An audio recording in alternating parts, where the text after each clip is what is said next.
DELF B2. Le tourisme met-il les villes en danger?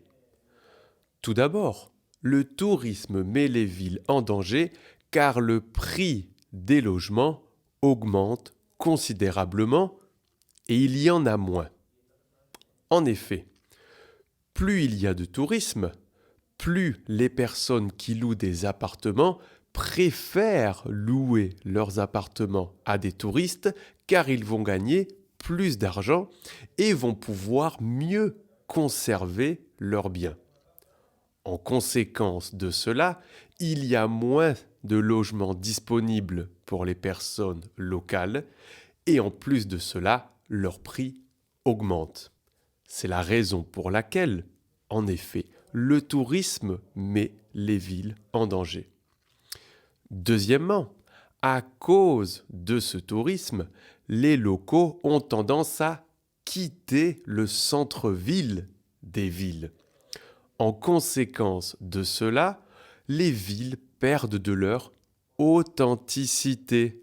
Les commerces s'adaptent aux horaires des touristes au lieu de l'inverse. Cela devrait être les touristes qui s'adaptent aux horaires et aux coutumes traditionnelles de la ville ou de la région qu'ils visitent. Un exemple, là où j'habite, en Espagne, les horaires des restaurants ont totalement changé depuis 10 ans. On a enlevé les horaires espagnols et on a tendance à avoir des horaires beaucoup plus européens, internationaux. Pour cette autre raison, on peut dire que le tourisme met les villes en danger. Cependant, il n'y a pas que des inconvénients au tourisme.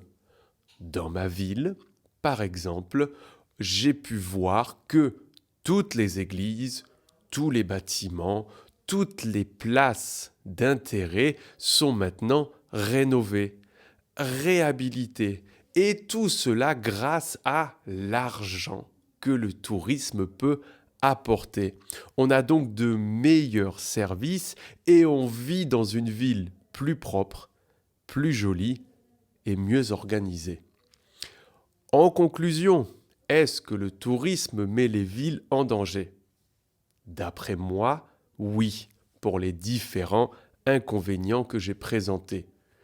Ce qu'il faudrait faire, c'est essayer de trouver un équilibre pour qu'il y ait suffisamment de tourisme pour que ce soit profitable pour la ville, mais qu'on conserve l'authenticité et les modes de vie.